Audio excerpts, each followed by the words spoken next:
اور میں Sindh press club association سے تشریف لایا ہوں. ہمارے پاس ایک سینئر صحافی موجود ہیں شمشاد علی خان صاحب، اور یہ انہوں نے صحافت میں اپنا اہم کردار ادا کیا ہے. آج ہم ان کے درمیان موجود ہے اور ہم ان سے جانتے ہیں کہ انہوں نے یہ صحافت کا آغاز کیسے کب اور کس طرح کیا. تو آئیے ان سے ملاقات کرتے ہیں. السلام علیکم. انشاء صاحب مجھے بتائیے کہ آپ نے صحافت میں اپنا اہم کردار کب سے آغاز کر دیا؟ دیکھیے آج سے تقریباً 55 سال ہو گئے 10 کی سیاحی میں. تو میں نے مختلف اخبارات میں رپورٹنگ کی، اور اس وقت میں نے رپورٹنگ شروع کی تو آج کی طرح ہمارے پاس گاڑی واڑی تو ہوتی نہیں.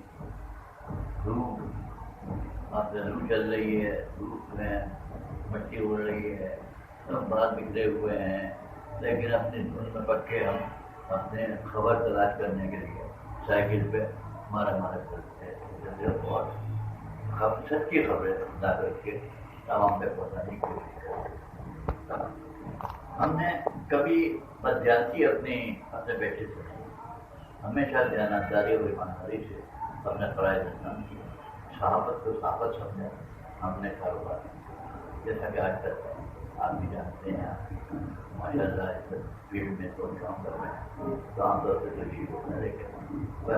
پہلے بھی در صحافت تھی لیکن ایسی نہیں تھی جس طرح سے اب ہے. بہت زیادہ مطلب کاروبار ہو گیا ساتھیوں کا، اور ساتھیوں کے ساتھ جو زیادتیاں آج کل ہو رہی ہیں اس پر ہم نے آواز بھی اٹھائی ہے، لکھا بھی ہے. مختلف پروگراموں میں ہم نے اپنی صحافت کا آغاز 55 سال سے، اور ہمارے زمانے میں صحافت کو عبادت سمجھا جاتا تھا اور جانکاری سے ہم رپورٹیں کراتے تھے.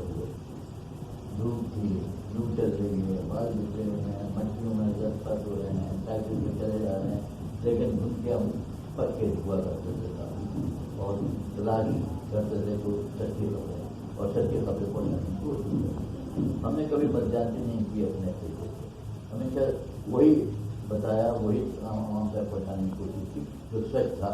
اور سچ آج بھی اسی کے قائم ہے اور آپ کے سامنے ہے کہ اتنا عرصے گزارنے کے باوجود آج بھی ہمارے پاس اپنی ذاتی چھت نہیں ہے.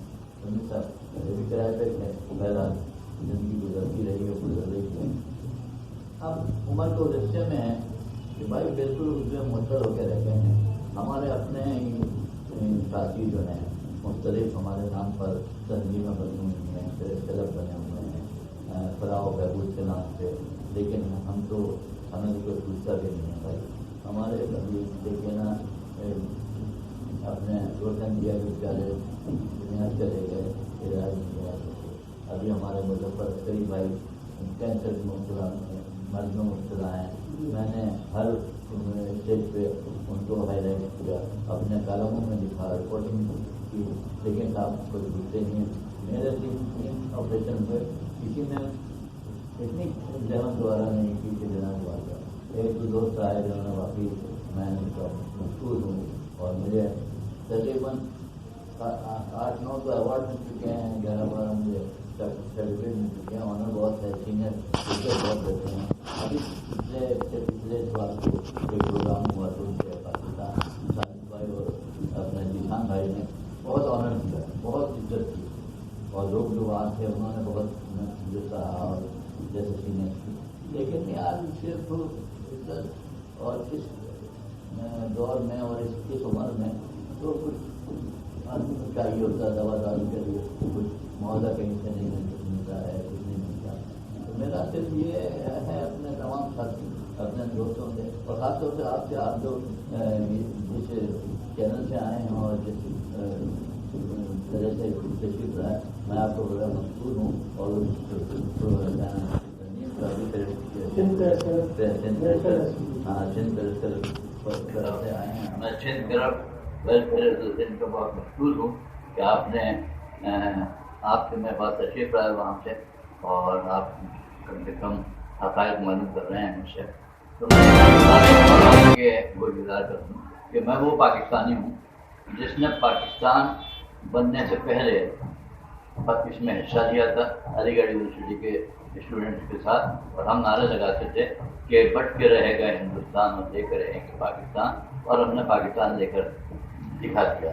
لیکن افسوس یہ ہے کہ جن مقاصد کے تحت ہم نے یہ پاکستان حاصل کیا وہ مقاصد آج پورے نہیں ہوئے، بلکہ مفاد پرست جو ہیں اپنے مفاد پرستی کو ہوا دے رہے ہیں اور پورے عروج پہ پہنچے ہوئے ہیں، لیکن جو بیچارے مخلص اور سچے پاکستانی ہیں آج ان کا نام لیوا بھی کوئی نہیں ہے۔ لہٰذا میں اپنی صحافت کے لحاظ سے بات کروں گا کہ کم سے کم آپ کے توسط سے اور Sindh press club welfare association کو صرف اتنا ضرور عرض کرنے کی کوشش کروں گا، گزارش کروں گا کہ وہ کم سے کم سینئرس کو کا کچھ خیال کریں کہ جو بیمار ہو جاتے ہیں بیچارے، ان کی کم سے کم مزاج پرسی تو کر دیں یار، اگر اور کچھ نہیں کر سکتے، ورنہ اصولی طور پہ تو ایسی تنظیموں کو چاہیے کہ کچھ وظیفہ باندھ دیں تاکہ وہ اپنا علاج مان